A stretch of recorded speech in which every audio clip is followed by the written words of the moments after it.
So there we go. Okay, so I'm gonna ask her to stop. Ho, ho, back, back, back, back. And I'm gonna use my leg and my outside rein and ask her to pivot. We're gonna walk past this right here. This is okay. I'm not concerned about that. Another spook, a butterfly with a mate. She's really not a spooky mare, but at this point, when you have done nothing with her and you pull her straight from the pasture and get on her for a ride, after not having ridden for however long alone, you know, and lots of things have changed. Last time we were here, this was all green. There were plants here that were, you know, super tall. She couldn't really see past them unless she had her head all the way up. None of this piping was here. The grapes are always here, the grapevines. What else? Those plastic rolls weren't there. See, there's this little piece of plastic here that she's looking at that's flowing in the thing, but I think she's okay with it now. Yeah, deep breath, mare. If you get on her and ride her and just check all your buttons first too, she's gonna be a lot more chill because she's got a lot of energy and she's more relaxed. She knows that it's a relaxing, cool out ride.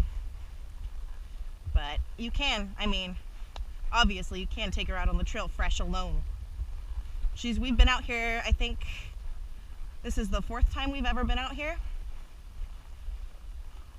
Usually we trail her out. And the harder the trail, the better behaved she is because she has to, you know, think a lot more about where she's putting her feet and where she's going. That trail ride, that epic trail ride we went on, that made me decide, you know, if there was ever an apocalypse, that this is the horse that I would want to have next to me.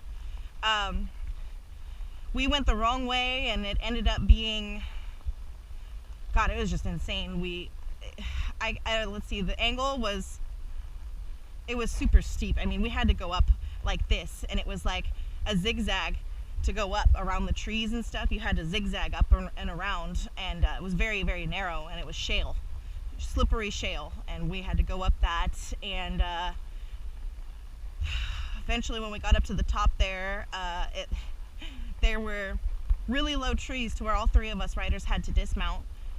She's very relaxed now. Good girl. So we have a good rhythm right now. She's super relaxed. She just saw something that caught her eye, but she's still pretty relaxed even so. She's more eager, but she did just stop and say she wasn't sure.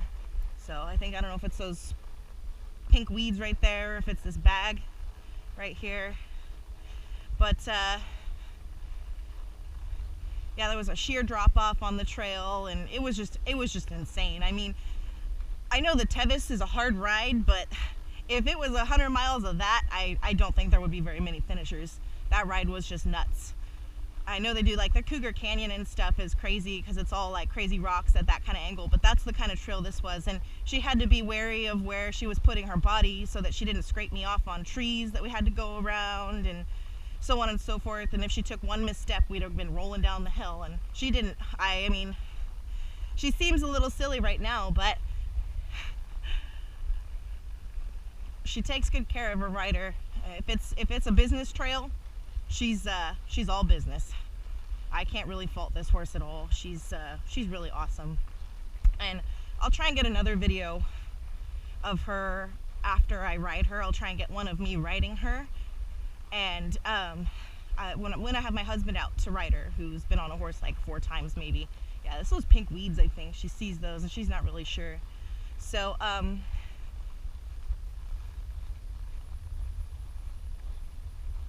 she's just a careful mare. She's careful about herself. There's a stick here. She might just be like, well, what's that? Or she may not care. I don't think she cares.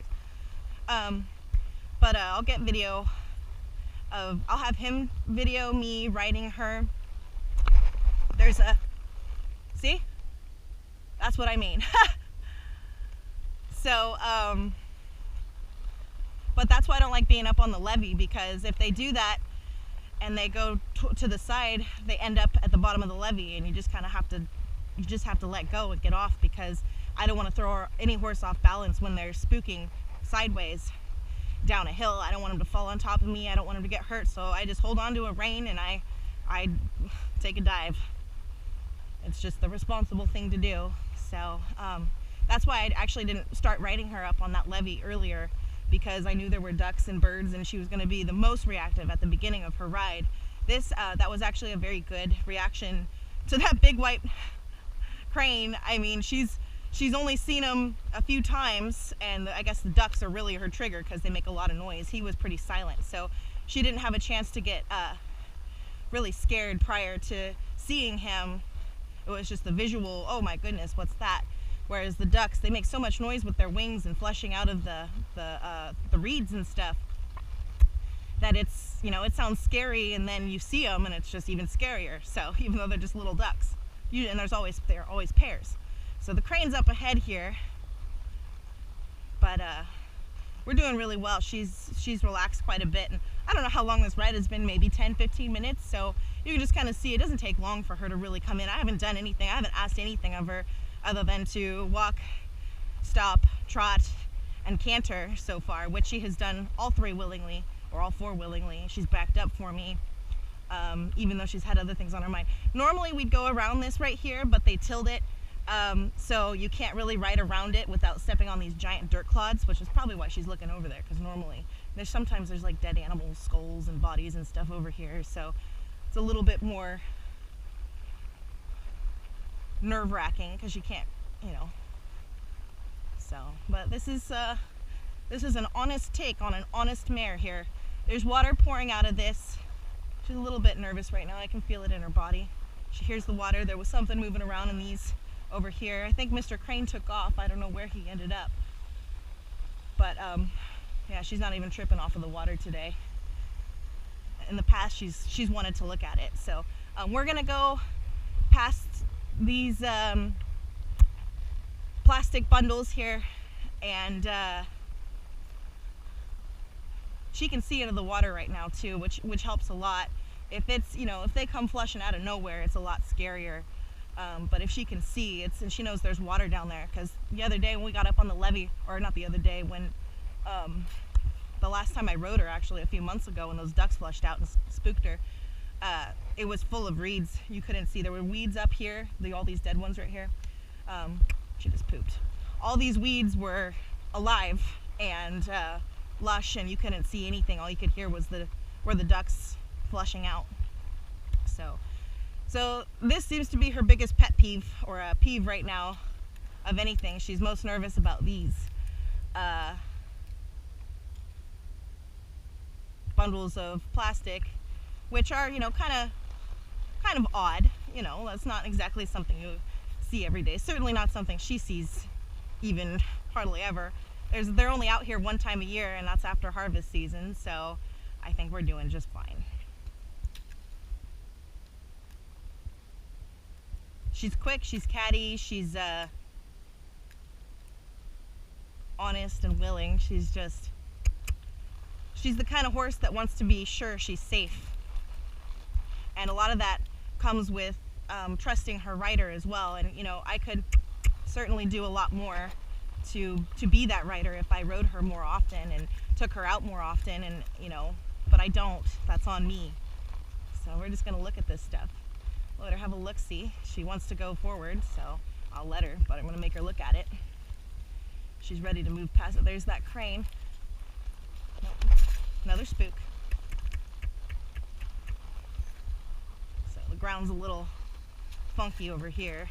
Cannot believe I'm riding in tennis shoes on a fresh mare out alone on the trail. So we're gonna go back over this way, and I'm gonna ask her to trot and canter again, and then I'll see if I can get her to gallop.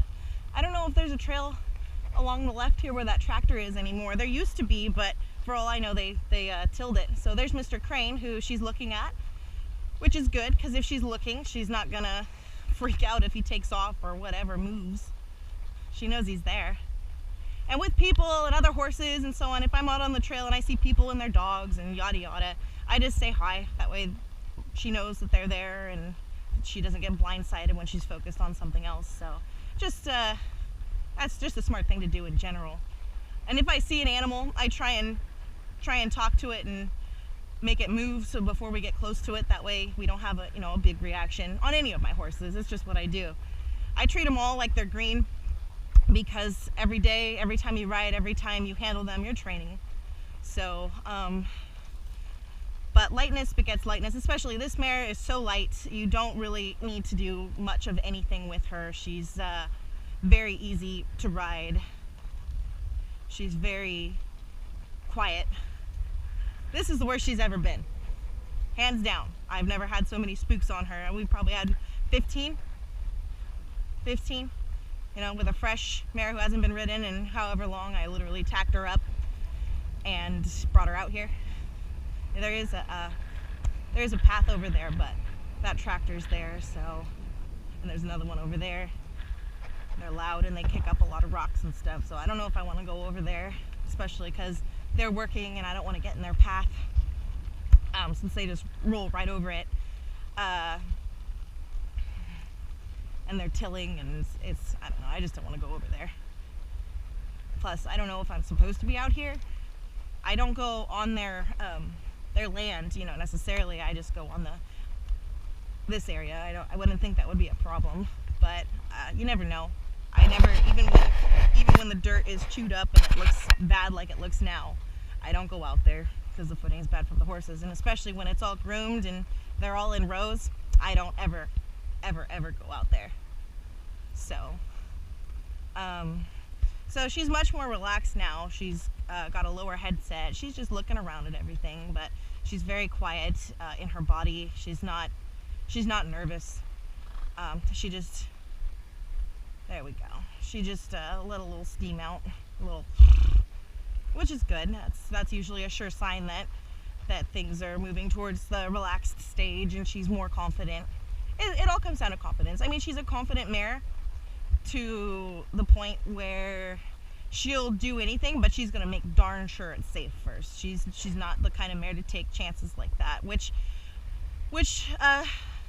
transfers over. No, it's not a trail. They killed it. They removed it. It transfers over to being brave out on the trail and taking care of you as well. The fact that she is so cautious and careful with herself and where she puts her feet. She's not going to do anything that puts you in danger and is stupid, If there's a sheer drop-off, you bet your butt she's going to be looking at that sheer drop-off. And even if something comes out of the left side of the bushes, she's not going to take off. So I'm neck reining her. I'm asking her with basically just legging this rein here, looking where I want to go. And I'm just asking her to go to the right here. And so that's what we're doing right now. But we're quite relaxed. She's just looking. Oh. So very loose rein. I just kind of sat deep. And she's looking at the tractors, and it's a pretty girl, huh? Yeah, good girl.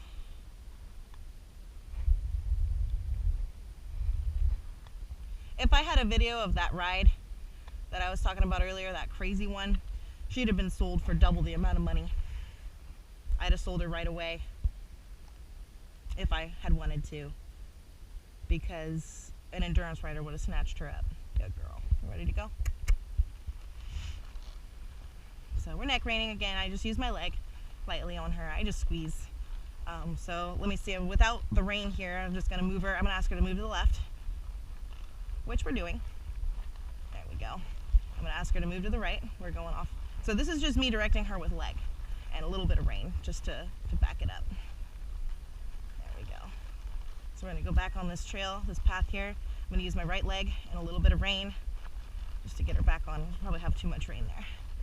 So I'm going to ask her to trot again. She's very relaxed. Actually, we're going to stop. Pet her. I'm going to ask her to back up. Back. On a loose rein.